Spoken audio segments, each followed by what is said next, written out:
My name is Carsen Beckwith. I am a capacity building specialist at AIDS United, which is another one of the CBRA providers that is in the network that California PTC works within.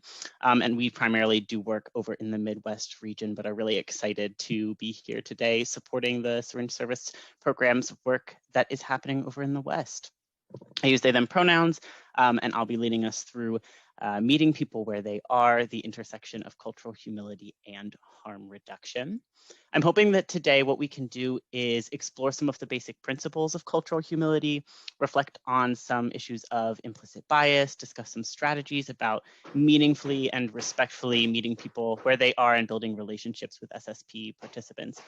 Also, I'd be remiss if I did not mention that there is construction happening underneath of me, and so I do apologize if there is a little bit of banging in the background. If it gets too much, let me know and I'll do my best to mitigate it. So by the end of this session, what we're hoping to have done is developed a common understanding of the core cultural humility principles. We won't be able to go super deep into every single dimension of cultural humility. That would take an entire day's workshop, but we are going to try and garner an understanding of some of the basic tenets. We'll identify some strategies for effective interactions with clients and colleagues, especially when we think specifically about harm reduction. And then we're going to reflect on some ways to create safe and affirming spaces for clients with mental health and trauma histories. So I'll ask if people have questions as they come up. Feel free to plop them in the chat. There will be some time at the very end to address them, but I'm also happy to filter through those as we go through the workshop.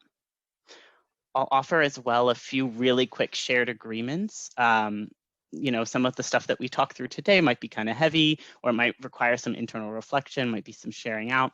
And so I'll just ask that people ensure that they're using I statements, that what is shared or what is discussed in this room stays confidential. And then on top of that, just that you take some risks and try to push yourself and question some of the things that we're talking about, some of your own biases, some of your own responses, backgrounds, so on and so forth. And we'll talk a little more about that in just a second when we get to our growth model.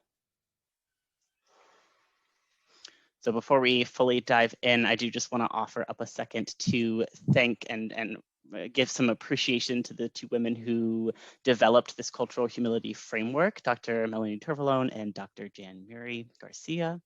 A lot of technical assistance providers pull from their initial research and use their framework on cultural humility. And so I just want to name that we wouldn't have the information that we have to offer up here today without all of the legwork that they have done. And what we're going to go through now is kind of AIDS United's interpretation of their work and how we've been applying it as CBRA providers. I just want to name that there's many different ways that that happens. And I hope that you can take different pieces from this training and others that you might attend to apply to your work.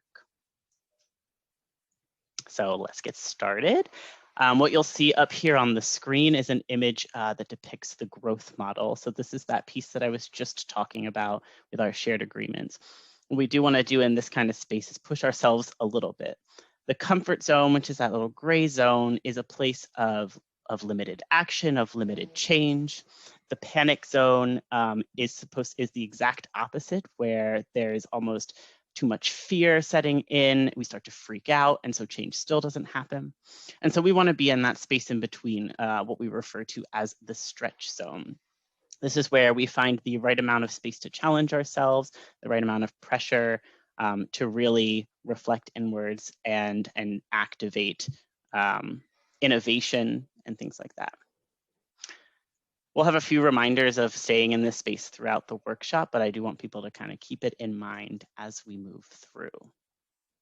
And so we're going to kick off with just defining what culture means. And so before I go ahead and click to the next slide, I want to pause and see if folks can actually plop in the chat. What are some things that define culture? What would your definition of culture be? You're also welcome to unmute, but I would love if people can just kind of quickly put their ideas of what culture is in the chat, and I'll keep an eye on it off to the side. Give people a second to type some things out.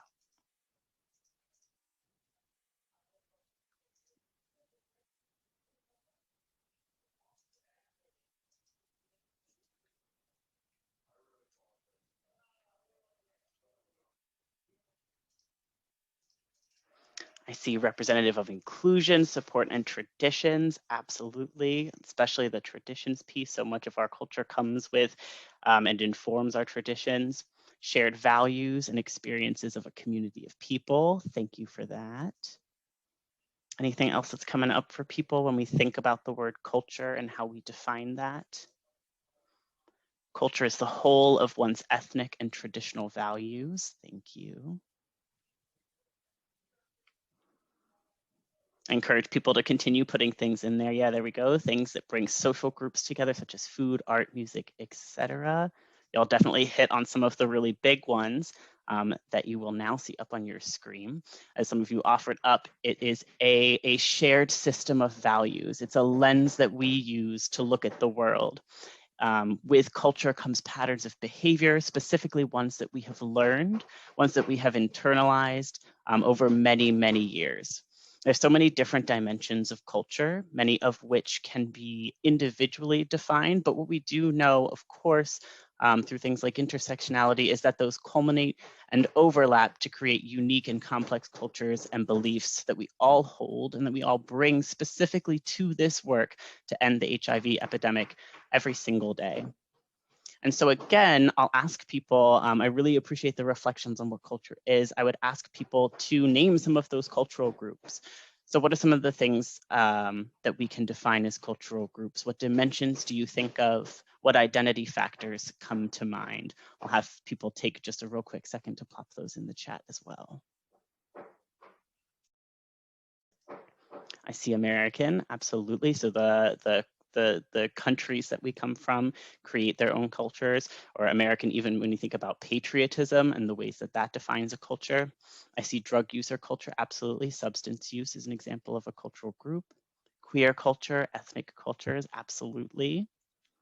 Italian culture, so our ethnicities, different things as well. I'll name a few in a minute, but race, gender, ability, anything else? Age groups, absolutely.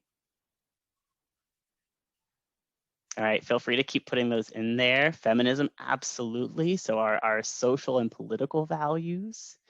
So as we've mentioned, and I'll plop them up on the screen now, culture refers to a variety of dimensions, and these are just a few. So we have ethnic, religious, age and physical ability, gender and sexual orientation, your professional culture. We could talk for days about the different selves that we bring to the workspace and our personal lives.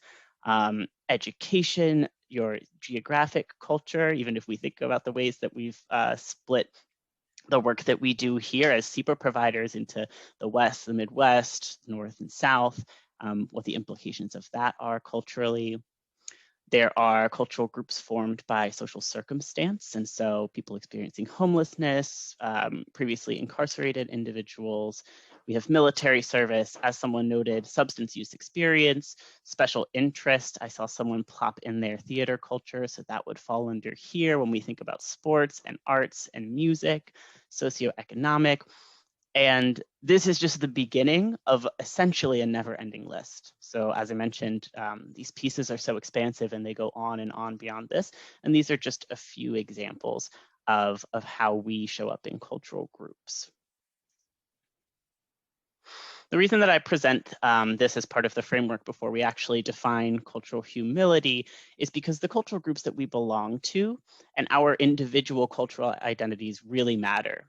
So they inform not just how we see the world, but also what we know about the world, what we ascribe meaning to.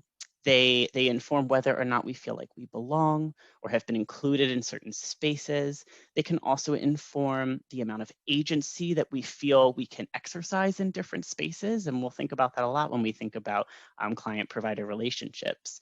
All of this is particularly true in the work context and in harm reduction work. We'll dig into it a little bit more in just a minute, but our cultural identities don't only inform how we see the world, but also what experiences, what biases, implicit biases, what perspectives, and what we're holding on to as we engage in this work. So when we understand what we hold on to, and that can be related to anything that we just mentioned, so gender, our race, our religion, our class, our beliefs, that can all help us to understand those same dynamics for other people. They help us to understand the ways in which we can plug in, the ways in which we belong, but it also helps us to do the same for others. It's really vital in, I was really appreciating the conversation that we were having about trust and mistrust this morning. Understanding these components about ourselves and others is vital to responding to mistrust and to building new trust. Not only between us and the communities that we serve, but between ourselves and other providers, ourselves and stakeholders and politicians, and so on. All right, so I say all of this and all of this understanding and reflecting on what culture and identity is brings us to the meat of what this discussion is, which is what is cultural humility? How can we understand this as a framework? And then how do we work to practice cultural humility, both in our work and in our lives? So I'm going to go through some baseline principles and concepts. I'm trying to take a deep breath so we can slow down. There's just so much material for us to cover and really unpack here, but want to recognize that this is just the start of a conversation when it comes to cultural humility. There are 3 full components that we could dive into, and we're really going to focus just on the first one, which would be the intrapersonal, which we'll talk about in just a second. And so here up on the screen, we have the actual definition that we use of cultural humility. As defined by the 2 women that we presented earlier, cultural humility is the lifelong learning process that incorporates openness, self-awareness, and critical self-reflection. We specifically look to apply this framework to the movement to end the HIV epidemic when we think about interacting with diverse individuals to achieve mutually beneficial, respectful, and power-balanced partnerships. It's a lens that we want to look to apply internally as individuals, but also externally in the ways that we relate with clients and with other partners in the work. I'll quickly draw your attention to the image here, which I have had a lot of people comment feels like it's a little counterintuitive because it looks like it's backwards. We talk about growth and learning a lot when we talk about cultural humility, and the reason that we have this plan moving backwards is because of that self-reflection piece. Cultural humility really requires that we engage in self-reflection at the start, the middle, and the end, and all other parts of this journey that we are on in life and in this work, and that we continue to look inwards, stay self-aware, and critically understand our own selves so we can understand others. For that reason, we have it going backwards to kind of imply that piece about looking back to your roots. And we encourage people to keep this in mind as we go through some of the upcoming activities. To kick us off into the cultural humility conversation, I'll start by naming something that's come up for us a few times when we've done this training, and that's the difference between cultural competence, which has been a big movement and a big conversation over the years, and cultural humility. Competence describes, as you'll see up on the left of the PowerPoint screen here, the possession of sufficient knowledge or skills about a group, tasks, concepts, or process. And this does refer to some very important skills. So this is a lot of the things that we talked about during the panel this morning. This is appropriate vocabulary in terms, history, technical skills, and that in harm reduction work is things like just understanding the principles of harm reduction, knowing how to diversify your funding streams for programming, acquiring best practices for the implementation and design of programs, understanding the policies and the laws that are in your particular jurisdiction, all of that factual information that is absolutely necessary to doing this work. So when I start to talk about cultural humility, I just want to emphasize that competence is still important. We don't want to throw that out the window. We still need those hard skills to do this work. We still need competence to best serve our communities. And where cultural humility on the flip side comes in is some of those softer skills. So humility, when we define it, is something along the lines of freedom from arrogance or from pride. And in this space relates to one's ability to learn, to grow, and to evolve with the work. So it recognizes that the culture and identity is constantly evolving. It's contextual, it's situational, and it's innumerable. So like I said, it's so expansive. There's so many different points that we can reflect on when it comes to culture. So humility means that while we might not have every single tool, every single term, every single strategy, while we might have some of those things in our belt, those best practices might not apply to every single person in every single situation.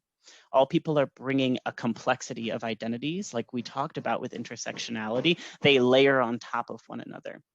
And so walking into a situation, especially when we think about people who use drugs, we might have some understandings about community. We might have some idea of and what the needs are, but that doesn't mean that the experience is shared across the board, or even that if the experience is shared, that people are impacted by it in the same way. So cultural humility is about things like empathy, understanding the impact of a statement or an event, being situationally aware, and being able to ask the appropriate questions so that we can gain understanding and trust as opposed to making assumptions. And so to do this work, we really need both of these pieces. Like I said, when we talk about cultural humility at AIDS United, we have these three different dimensions, and we're really going to narrow in today just on that first one, the intrapersonal. This is that lifelong reflective process, that looking inwards and understanding our identities, our cultures, and our biases. The interpersonal speaks to how we apply that in addressing power imbalances between clients and providers. And then that last piece, the organizational, is all about advocating for and maintaining institutional accountability. So this is things about thinking about trauma-informed management, thinking about the policies and procedures that reflect harm reduction within our own organizations and within our own work. Fortunately, we can't get to all of that today, but I know that the brilliant providers at California PTC would be more than happy to dig deeper into cultural humility in other spaces with y'all. And so let's start with that interpersonal. I've mentioned culture is not that one-dimensional static phenomenon. Much of culture is evolving, as is our identities. Our identities and what they mean to us and how salient they are change across time and context. So whenever I do this presentation, I'll often share stories about my own gender. So when I came out as trans many, many years ago, that was an identity that I held very close to my heart, and it was super salient in most spaces in my life. It showed up in the work that I chose, my personal life, my interactions.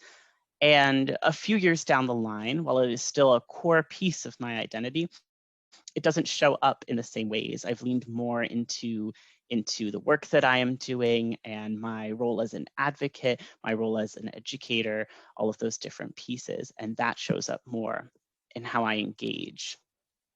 All of these things change a lot throughout our lives, and it's not in a linear way. It's not we go from being completely engaged in one core part of our identity to not at all. It can change up, down, left, right, across our lives. This intrapersonal dimension of cultural humility encourages us to think about not only our identities, but also thinking about how those have impacted how we show up in the world and how that has changed. What we're really looking to do here is look at that implicit biases piece. How do our identities and our experiences inform our beliefs, inform our biases, inform our judgments of others? We don't have it up here, but we do often use an image of an iceberg to describe the different layers of our identities. We have all of those things that kind of float on the top, those things that are visible or perceivable to an extent to other people. So these things usually include things like our skin color, our age, sometimes things like our queerness or our interests, but our identities are so much deeper than that. They are our experiences, our value systems, our talents, our beliefs, all those things that y'all named when we were talking about different facets of culture. So we hold these many identities and they show up in different ways. And that's what I want to explore quickly through this activity. I would love to give y'all the time to kind of engage and talk about these things together, but instead what I'm gonna do is quickly model this activity, and I encourage people to pull out a slip of paper and draw this little stick figure down with the words cultural, value, and belief, and the words behavior. This activity is designed to help us reflect on where our behaviors come from, what they're rooted rooted in, what we're bringing to this work. And I really would love if everyone can engage in this with me, whether that be in the chat or just personally sitting at your own screen. So I'll provide a quick example of what this activity might look like, especially as we think about harm reduction. So for me, as you'll see here for the cultural value belief, actually this should partially be your identity and what you're bringing. So for my identity, I put down that I am a transmasculine person from a very traditional military family. I was born on a military base in the United Kingdom, traveled around a lot with my family until we moved to a station here in the United States. I can talk a lot about how my trans identity has been influenced by my beliefs and behaviors, but to model one of those like less perceivable identities, one of those things below in the iceberg, I'll focus kind of on that family background, on that military piece. And when we think about it in the application specifically to harm reduction, I'll focus in on the traditional side of stuff. So in my family, I was very much raised in a space where harm reduction was not a concept at all. And I know that that's the experience for so many people who are deeply engaged in this work. I was raised by one of those like just say no types of families where the idea was instilled that one's relationship with drugs was as simple as a yes or a no. And for a long time, this showed up in my attitude or my behavior towards people who use drugs. I carried this with me, my family's dismissal of understanding substance use, and it was reflected outward in my behaviors. It then even showed up in my own internal judgments and criticisms of myself as a person who previously used drugs. And so in this activity, what I'm trying to show is kind of the ways that our background, our experiences, the way we were raised, the people we were around, our identity factors influence our cultural values, our beliefs, and our behaviors. We know that this is the fact when we think about like the stigma that Stephanie was speaking to in the opening panel. We know that has to come from somewhere, right? So most of us might be unaware of the day-to-day ways that this is showing up and the day-to-day ways that our identities are impacting our lens and our culturally informed, specifically, lens to the world. When we're not aware of this, we find ourselves creating those things like stigma, repeating behaviors and judgments that can be hurtful and misinformed specifically to our clients and to our other colleagues, many of whom may have lived experience in this work. So what I'm going to do now is invite you to try out this activity for yourself. You're welcome to explore this challenge through various factors and identities, but I do want to challenge people to look for the root of your understandings of harm reduction, of people who use drugs, of syringe services programs, HIV, all of those different things, to really make the connections between your identities and what they are and what you're bringing to the work. So I'm going to give everyone, I think we have time to do a nice 2 to 3 minutes to complete this on your own. And then I'll go ahead and ask people who feel comfortable to share any reflections in the chat. I'm actually going to see if I can potentially play some light background music while we do that. I think I can. All right, so I'll put on some music really quickly, and in the meantime, feel free to share as you feel comfortable in the chat. And in this moment, I'll just remind everyone to stay in that stretch zone. So don't push yourself too far and feel uncomfortable in reflecting on identity, but please do push yourself to think about the connections between what beliefs you have or may have held and how that shows up in your harm reduction work. So here we go, 2 minutes. I really encourage us to take some of these reflections outside of this space and not just apply them to harm reduction as a principle, but also have us think about these and how they show up in our implicit biases when it comes to race, to gender, to some of those other things we spoke about, nationality, interests, age, and so forth. I think very often we don't take the time for those reflections, and some of those biases can show up in ways that we don't even necessarily understand. So I hope that people can take some time to dig in a little deeper and reflect on some of those pieces. We'll touch briefly now on cultural humility in practice, and what this activity that we just did looks like in real life. So how are we checking our biases and our assumptions? Biases are these inclinations or prejudices for or against something, and they're often implicit. So like we've been talking about, they're hidden. We are not necessarily we are unaware of their presence. We don't see their influence. And doing activities like we just did and keeping an awareness of our values, our beliefs, our backgrounds helps us to check these biases and correct ourselves when it's needed. It also helps us to recognize provider power and privilege and apply a learning stance in our exchanges.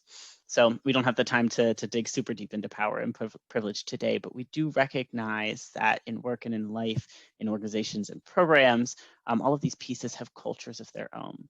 And as we reflect on how our identities show up for us, we also have to look at how they might show up to others, how others are perceiving the ways in which our identities manifest in the world. We also look to how to place ourselves in a position to learn, to understand, and to grow. So many of these implicit biases are so deeply rooted that they keep us from being in a place of learning, in a place of understanding, and a place of growing to meet people where they are. It leads us to stand on our assumptions as opposed to unpacking those assumptions and hearing from others and truly listening to what it is they're saying. Thank you to everybody who's putting some information in the chat and sharing with everyone. I encourage y'all to continue engaging with one another as we move through the next 15 minutes or so of this presentation. So thinking on what we just touched on, I've plopped an image up here, and I'll give just a second or two for people to tell me, what are you seeing in this image? I'm going to try not to give anything away. So I'll just say, what are you seeing? What's coming up for you as you look at this good picture of our friend, the rhino? Feel free to kind of waterfall your responses in the chat.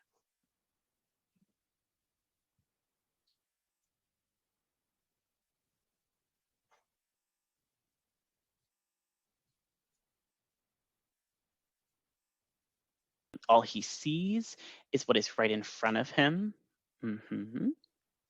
Other thoughts?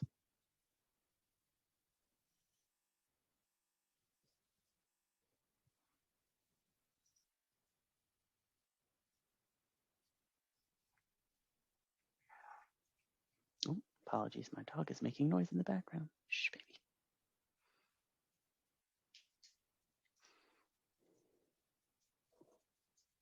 Loving the things that you identify with personally. So I really want to pull on that piece that was said about all he sees is what's right in front of him. And really big part about this image is that this rhino is specifically seeing himself. So I'll bring up this quote here that says, "We don't see things as they are, we see them as we are."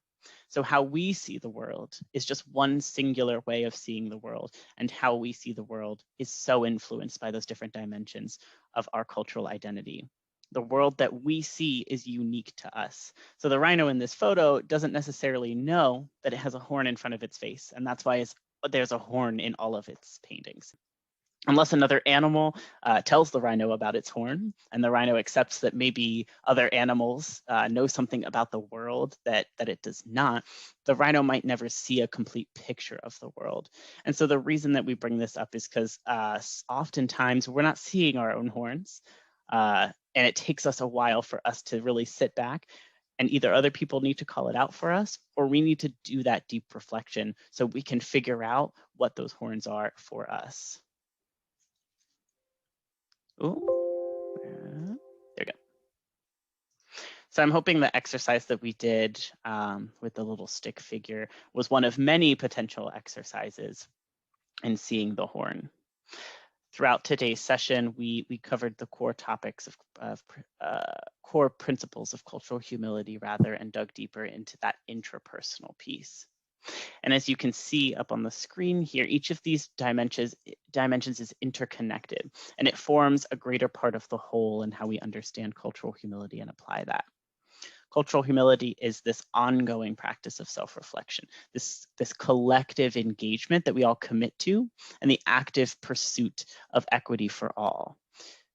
With this framework, we can start to understand that everyone from our clients to our colleagues, to our partners, to other stakeholders is bringing a unique perspective and experience to this work and to our relationships.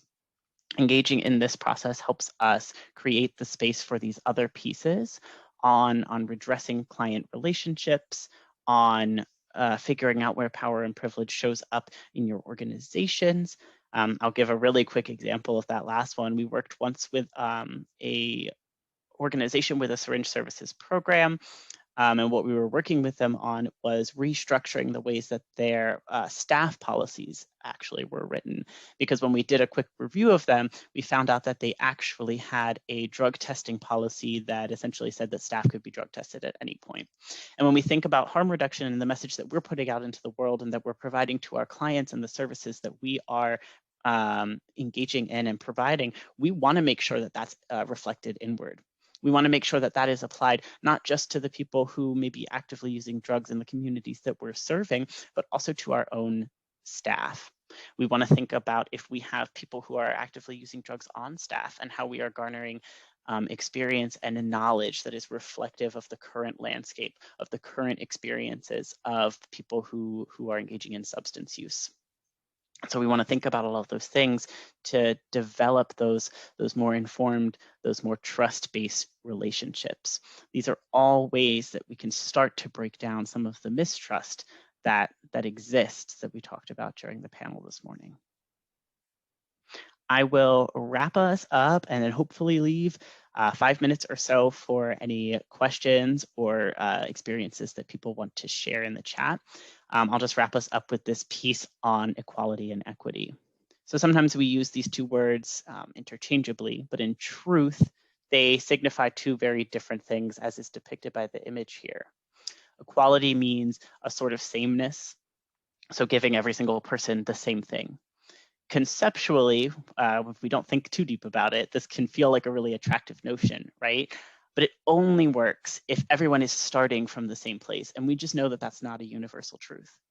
Cultural humility is grounded in the promotion of equity. Equity means just and fair inclusion. So an equitable society is one in which everyone can participate, everyone can prosper, and people are given the tools in order to land in the same place. The goal of equity is to create conditions so that everybody can reach their full potential. So something my boss always says for this is that equity creates a path from hope to change. In closing, I'll just leave you with some words from author, activist, and feminist Audre Lorde, who says, "We can learn to work and speak when we are afraid in the same way we have learned to work and speak when we are tired. For when we have been socialized to respect fear more than our own needs for language and definition, and while we wait for that final luxury of fearlessness, the weight of that silence will choke us. The fact that we're here and that we're able to speak these words is an attempt to break that silence and bridge some of those differences between us, for it's not the differences that immobilize us, but silence. And there are so many silences to be broken." So on this last slide, I'll just plop up, when we think about the breaking of those silences, it is in the hope that one day we have more tools to get here to this place of liberation, to this place where we can remove the barriers altogether and to experience liberation for ourselves and for those that we're serving. And so with that, I think we've got, I just saw the 5-minute message pop up, which is great. So I'll save this last 5 minutes or so for any questions that people have, any reflections, or any comments that people want to share. And you are more than welcome to share in the chat, or if you'd like, I'm happy to have people unmute and share in the space.